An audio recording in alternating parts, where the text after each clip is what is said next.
Salut à tous et à toutes, on se retrouve aujourd'hui pour un nouvel épisode de la série 14 jours pour apprendre Xcode. On est rendu à l'épisode 8 je crois, et aujourd'hui on va voir les tableaux, les ensembles et les dictionnaires.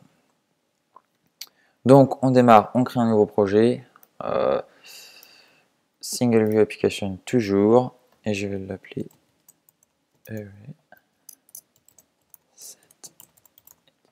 Apple, comme ceci. On crée. Alors, on se retrouve dans notre view controller. Donc comme d'habitude, les séries 14 jours pour apprendre Xcode, on ne fait pas d'interface utilisateur, donc pas de main storyboard. On apprend uniquement à utiliser Swift. Enfin, on apprend Swift en fait. Le but c'est pas de vous apprendre par exemple comment utiliser le Touch ID ou des choses comme ça. Là, le but c'est vraiment de apprendre Swift pour que après vous puissiez vous-même faire ce dont vous avez envie. Donc on démarre, on va commencer par les tableaux. Alors qu'est-ce qu'un tableau? Un tableau, on en a déjà vu plusieurs fois, notamment dans les vidéos de la playlist Swift. C'est quelque chose qui va contenir plusieurs valeurs. Alors comment on peut déclarer un tableau? Déjà c'est simple, on commence comme une variable classique en fait, puisque le tableau est une variable classique. Et par exemple, imaginons je veux faire un tableau de chaîne de caractères, et c'est aussi simple que ça. Voilà, là j'ai déclaré mon tableau en fait. Voilà, table sera un tableau de chaîne de caractères en fait. D'où les crochets en fait. Lorsque je mets entre crochets, c'est-à-dire que ça sera un tableau. Sur mon tableau, je peux... Bon, on va commencer par lui ajouter des valeurs. Déjà, hop, c'est-à-dire que je vais enlever ça et je vais le déclarer en fait en lui affectant directement des valeurs. Donc voilà, donc là, pardon.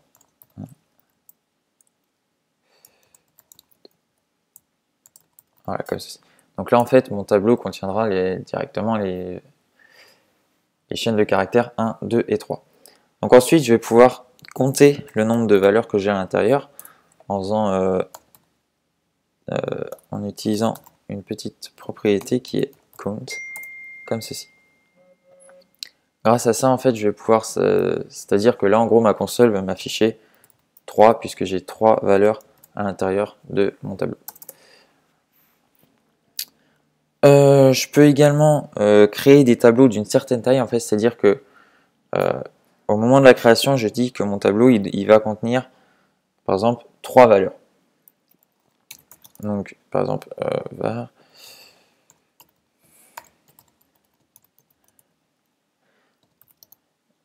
Et là, en fait, donc je vais créer, par exemple, un tableau de type double.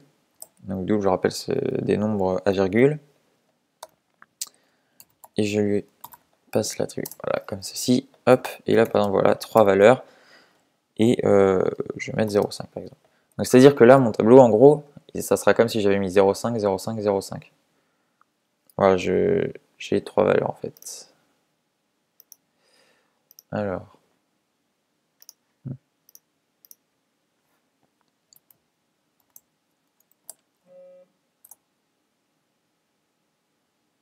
Voilà. Ensuite, qu'est-ce que je pourrais voir d'autre? Je peux savoir si mon tableau est vide ou non. Donc par exemple, print, pardon, hop, table.isEmpty. Et là, c'est-à-dire que ça va m'afficher soit true, soit false. Bon, on va essayer ça déjà pour vous montrer.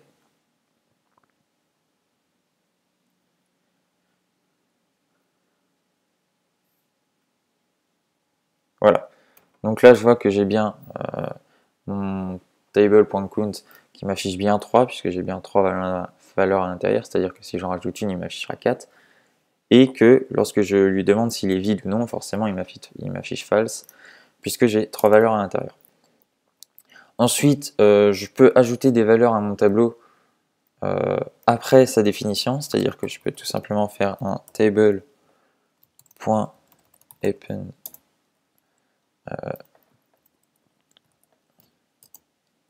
4, voilà, comme ceci.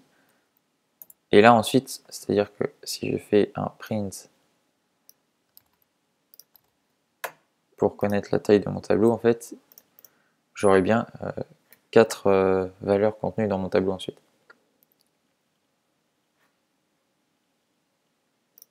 Voilà.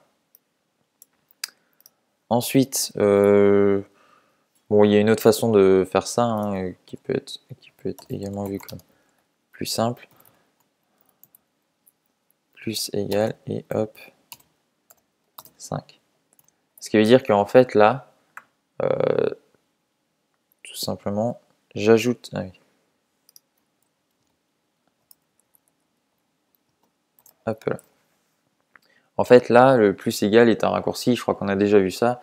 Ça revient à table égale table plus 5. Enfin, plus l'ajout d'une valeur.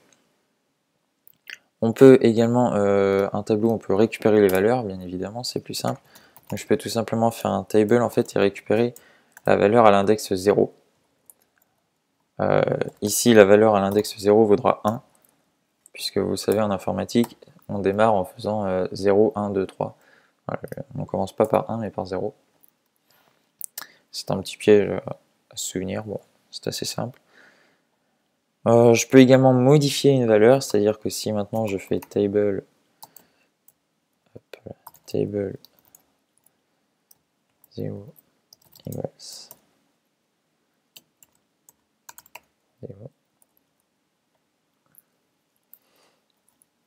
hop, comme ceci, et que je la raffiche en dessous,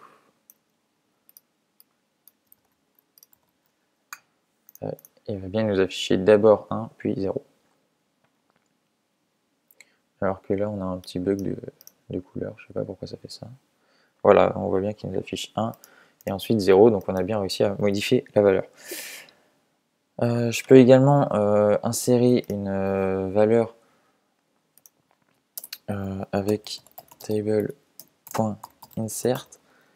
Et alors là, ce qui est intéressant en fait, c'est que je peux insérer à un index donné, c'est-à-dire que je peux faire ma valeur, donc j'entre ma valeur, donc imaginons qu'on va insérer à l'index 4, c'est-à-dire qu'on modifiera le 5, puisque je rappelle on commence par 0, donc je vais mettre new 5, et donc je donne l'index 4, c'est-à-dire que alors en fait il va m'insérer entre le 4 et le 5, new 5 en fait.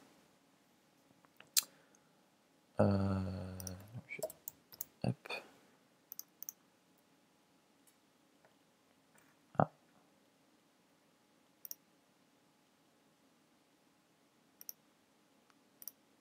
D'accord.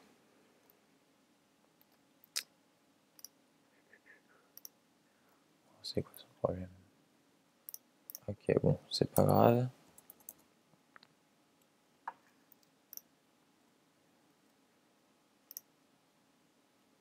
Voilà. Et donc, qu'est-ce que... Ouais, oui, d'accord, je vais pas modifier.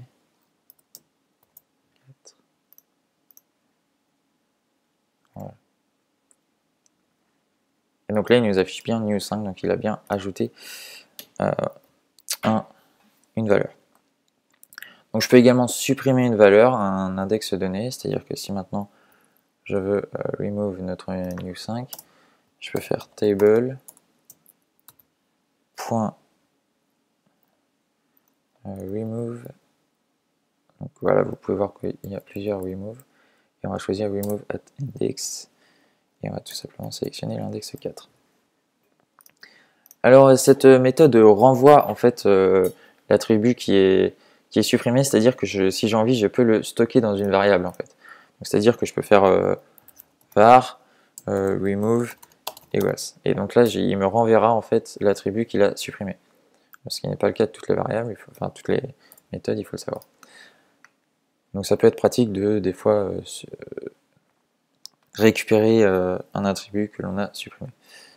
Bien sûr, si j'essaie de le récupérer après la suppression, c'est pas possible. Il faut que je le récupère au moment de la suppression.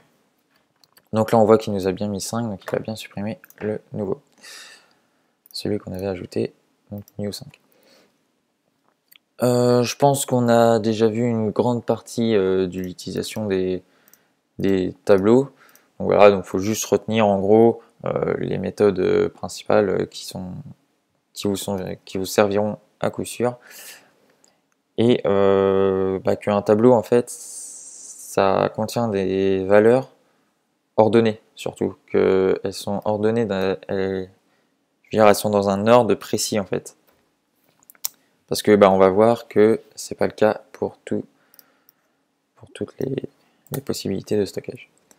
Donc on va justement passer aux ensembles en fait, en anglais set, qui en fait sont un petit peu comme des tableaux justement, sauf que rien n'est ordonné. Donc en gros, je peux tout simplement déclarer un ensemble assez simplement en mettant par exemple var set equals set, pardon, set, et je vais le composer de par exemple allez, pour changer, string. Hop là, voilà. Donc là, je crée un ensemble qui sera composé uniquement de chaînes de caractères. Donc par exemple, ensuite, je vais pouvoir, je peux le définir comme ceci, mais je peux aussi, bien sûr, comme les tableaux, lui affecter directement des valeurs, donc en faisant comme ceci. Donc j'indique son type, et ensuite, j'ajoute des valeurs. Donc on va reprendre notre exemple de 1, 2 et 3. Voilà. Hop là, comme ceci. On a également donc, des commandes proches d'un array en fait, qui sont par exemple set.insert, insert.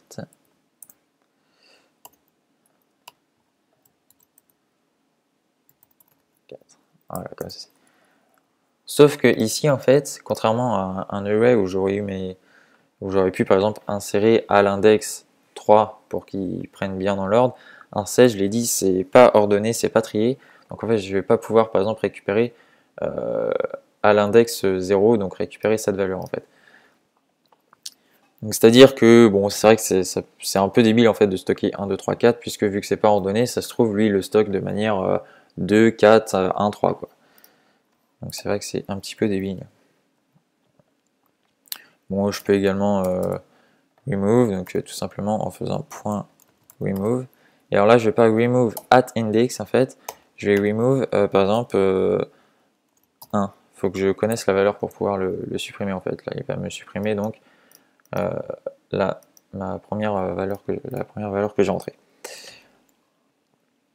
Je peux également, donc dans un ensemble, vérifier s'il contient une valeur ou non.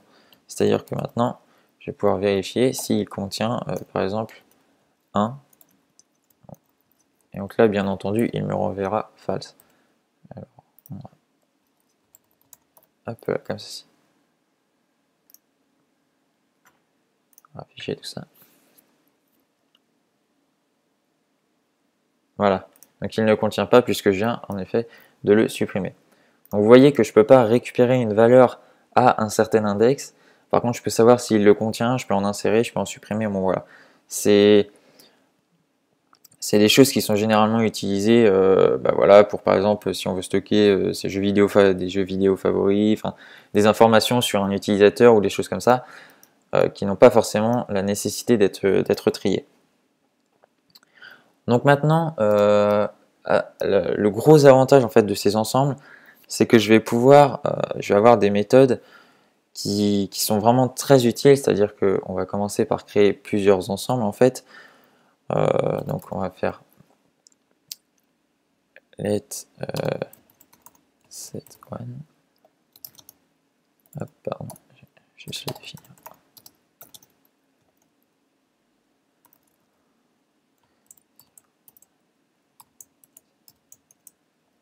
Voilà.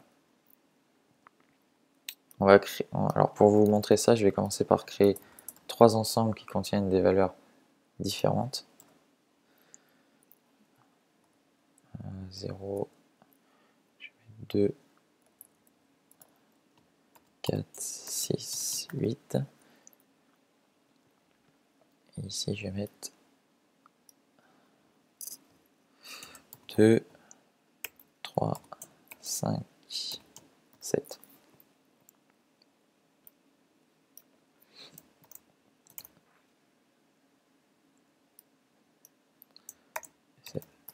Voilà. Alors maintenant, ce que je vais pouvoir faire, en fait, c'est par exemple prendre set one point union. Et ici, je vais prendre un autre ensemble, en fait, qui va être set2. Voilà, comme ça. Alors, on va tenter d'afficher ça. Comme ceci.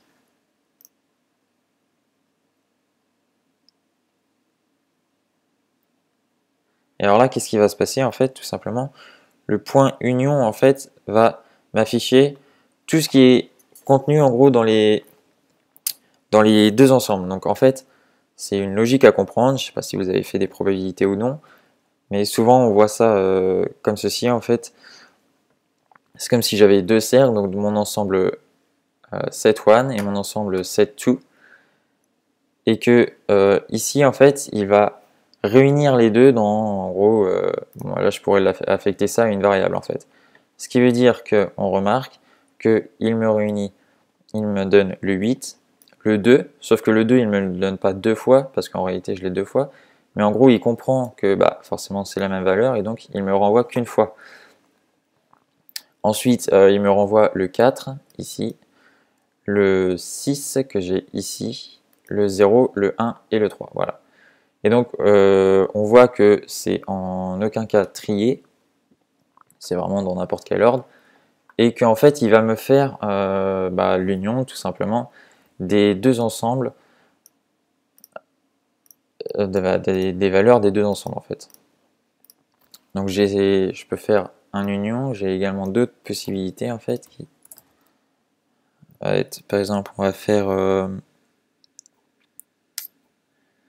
on peut faire un intersect aussi. C'est-à-dire que là, il va me sélectionner seulement les valeurs qu'ils ont en commun. Donc, normalement, ici, il devrait me renvoyer un 2. Voilà, le 2 et le 0. Donc, seulement les valeurs qu'ils ont en commun avec intersect. Je peux également faire un subtract. Alors, subtract, c'est en gros, il va me prendre par exemple le 1 et il va soustraire les valeurs du 2. Donc là, on va utiliser le 3, donc on va faire comme ça ici, commencer. Et 7, voilà. Et donc là, en fait, il va me récupérer le premier ensemble. Ah non, c'est pas fait. Subtract. Comme ceci. Donc il va me récupérer le premier ensemble et soustraire à cet ensemble toutes les valeurs en commun avec le troisième ensemble. C'est-à-dire que, comme on le voit, il me soustrait le 2, le 3, le 5 et le 7. Seulement le 5 et le 7 ne sont pas présents, donc il me garde seulement le 0 et le 1. Je peux également faire un exclusive OR qui, en fait, va récupérer les valeurs des deux ensembles et supprimer, en gros, de cet ensemble les valeurs qui sont en commun, en fait. Donc, on va faire un petit exemple. Exclusive OR, comme ceci.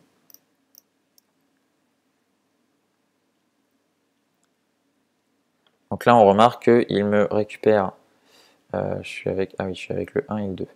Donc il me récupère le 6, le 8 et le 3. Le 3, le 1 et le 4. Mais il ne me récupère pas le 2 et le 0 puisqu'ils sont en commun dans l'ensemble en fait. Voilà. Qu'est-ce que je peux faire d'autre avec les ensembles? J'ai des possibilités de superposer des ensembles en fait. C'est-à-dire qu'en gros, je pourrais créer, imaginons, voilà, donc dans l'exemple de la documentation Apple, en fait, c'est on a des animaux de la maison, des animaux de la ferme et de la maison et des animaux de la ville en fait. Et on remarque que les animaux de la maison sont également présents dans les animaux de la ferme. Bon, en gros, je pourrais faire par exemple les jeux préférés de Max et les jeux préférés de foot de Max. Donc les jeux forcément préférés de foot de Max seront présents dans les jeux préférés de Max. En gros, c'est un peu ça l'idée. Et je peux vous montrer ça assez simplement. Donc, comment je vais faire ça? Voilà, je vais faire tout simplement avec l'exemple que je viens de donner. Max favorites equals.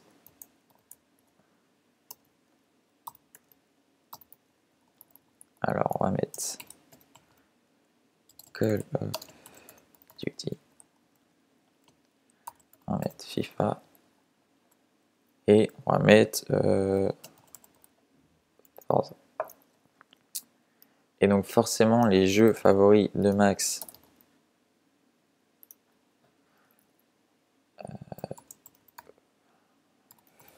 football. Pardon. Et je n'aurai plus que FIFA.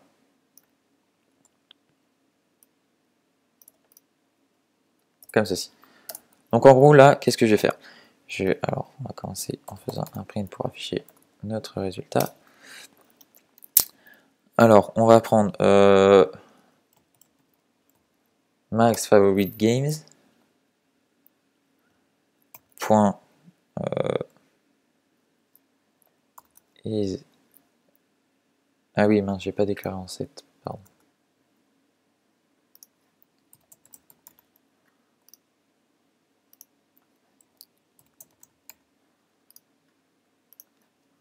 Point is. Donc je vais prendre subset of. Donc en gros c'est est-ce que les jeux favoris de Max contiennent les valeurs de Max favorite game football. Voilà, comme ceci. Je pourrais également faire autre chose en prenant par exemple est-ce que Max favorite games is superset of. Donc est-ce que Max favorite games contient toutes les valeurs de Max favorite games football? Je pourrais également est-ce que Max favorite games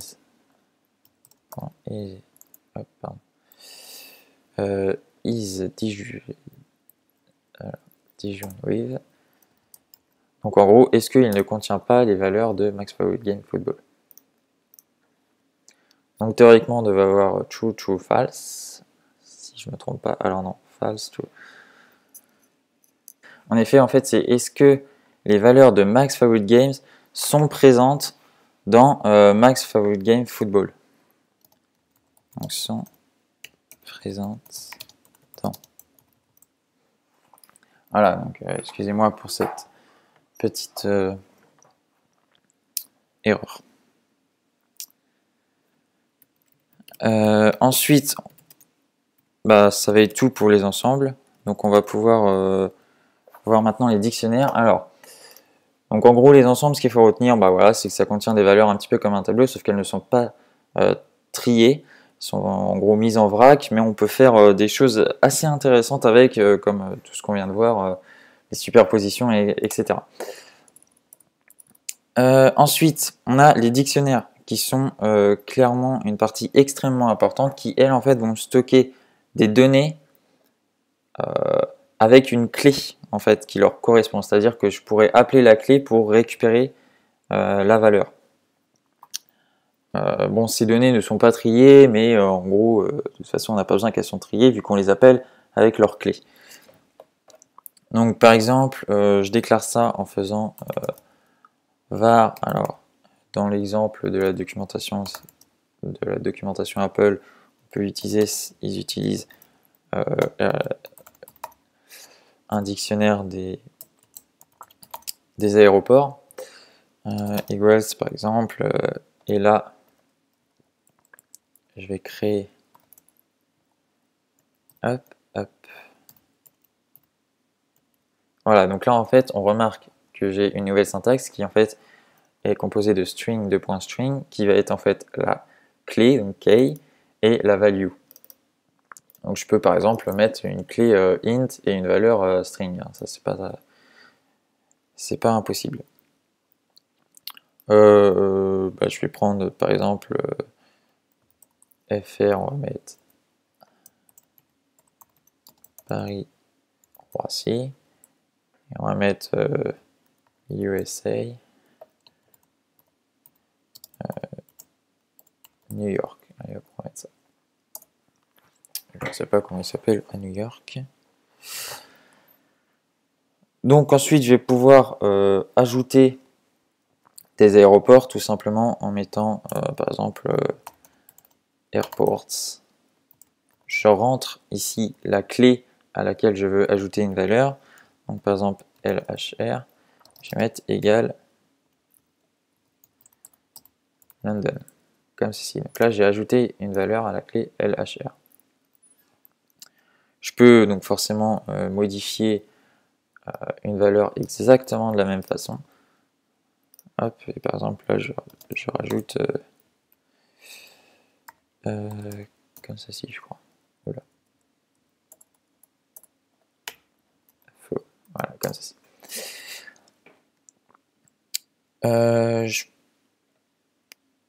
Je peux également faire d'une autre façon, c'est-à-dire que je peux prendre airports.update value, et là je mets ma nouvelle valeur et ma clé. C'est-à-dire que par exemple si je mets fr, hop, et là je vais pouvoir mettre Paris Charles de Gaulle. Voilà, comme ceci. Donc il faut savoir que cette méthode renvoie l'ancienne valeur, donc c'est-à-dire que si j'ai envie de stocker l'ancienne valeur dans une variable tout en modifiant cette valeur, c'est possible de faire var hold equals, et voilà. Et donc là dans hold, pardon, voilà. Dans hold j'aurai Paris-Roissy qui sera stocké. Qu'est-ce que je peux faire d'autre? Je peux récupérer bien sûr une valeur assez simplement également. Var par exemple fr equals airports, et là j'indique en fait la clé que je souhaite.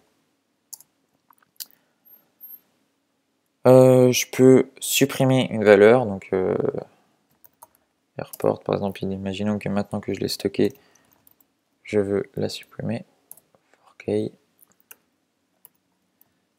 fr, voilà, comme ça.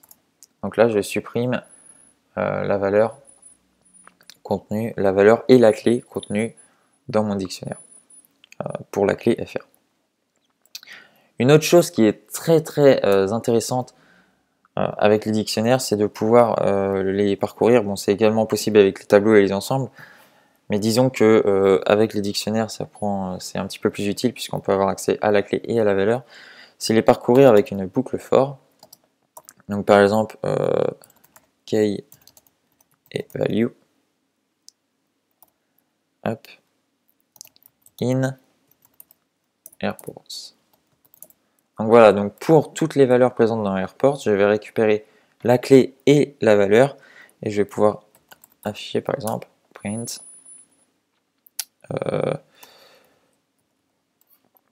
key key tirer value value. Voilà, et donc là je vais pouvoir accéder en fait à toutes les valeurs qui sont présentes dans mon dictionnaire. et donc en accédant à leur clé et à leur valeur. Alors que j'ai pas mis la majuscule au début de key.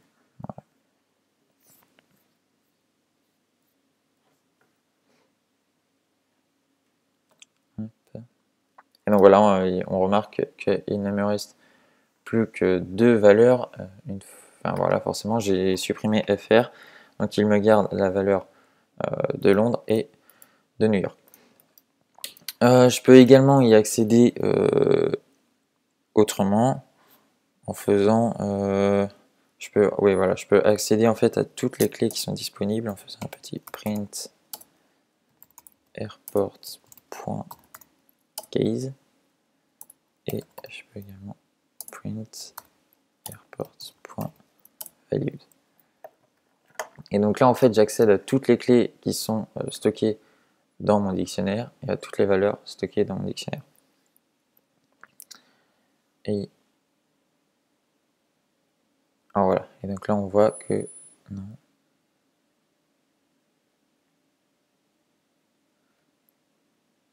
Bon ouais en fait, il me renvoie ça sous, enfin voilà, parce que je lui ai pas dit comment l'afficher, donc forcément, mais sachez qu'on peut y accéder de cette manière-là. Ouais, je peux tout simplement faire ça. On va essayer.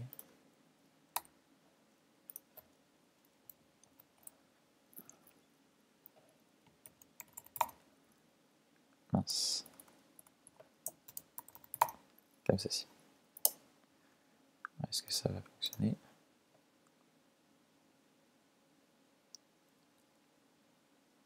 Voilà.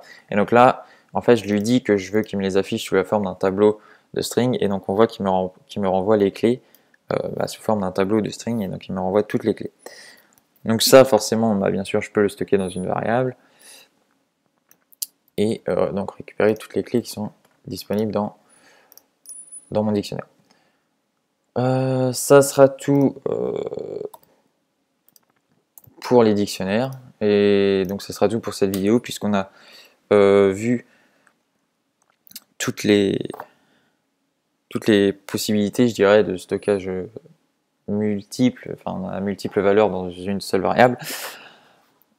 Donc à retenir, bien sûr, dans un premier temps, les trois possibilités, donc qu'on a des tableaux, des ensembles et des dictionnaires, que les tableaux c'est trié dans un certain ordre, dans l'ordre qu'on le demande en fait, qu'on peut les récupérer via en demandant des index, etc. Les ensembles c'est pas trié, c'est pas ordonné, rien, mais on a de fortes possibilités en faisant des superpositions, etc., des unions, tout ceci qui peuvent apporter des possibilités très intéressantes. Et les dictionnaires où on peut y accéder via à la valeur via la clé que l'on leur a attribuée. Pour ce qui est des ensembles, je mettrai des illustrations, si vous avez un petit peu de mal à comprendre, des illustrations dans la description, des liens avec les illustrations qui sont dans la doc Apple, dans la description, afin de vous permettre de mieux comprendre, parce que c'est vrai que c'est assez compliqué à comprendre à première vue. Voilà, donc la vidéo touche à sa fin. N'oubliez pas d'aller voter pour la prochaine vidéo sur notre site frenchprogrammation.host.ca. Inscrivez-vous si c'est pas fait pour recevoir notre newsletter, accéder à notre forum, etc. Enfin, il y a plein de possibilités. Peut-être bientôt du contenu exclusif uniquement sur le site. Donc, pour les inscrits, vous pouvez aussi voir tous nos tutoriels actuels sur notre site dans la rubrique tutoriel. Et voilà, je suis en train de travailler sur une nouvelle vidéo là qui risque d'être publiée, je ne sais pas encore quand, je ne sais même pas si elle sera publiée parce que c'est assez compliqué. Voilà, donc on peut voir la YouTube démo, c'est à ça que je travaille, sur l'API YouTube pour comment récupérer des informations sur sa chaîne YouTube directement depuis son application iOS. Enfin, tout automatisé pour permettre de créer une application en gros YouTube quoi. Voilà, bon, tout sera automatisé, enfin bref, je vous en dirai plus une autre fois, peut-être sur le site, etc. Allez voir, il y a quelques petits scoops aussi dans la rubrique tutoriel sur le site. Voilà, sur les séries qui sont à venir. Bah voilà, je vous dis à bientôt pour la prochaine.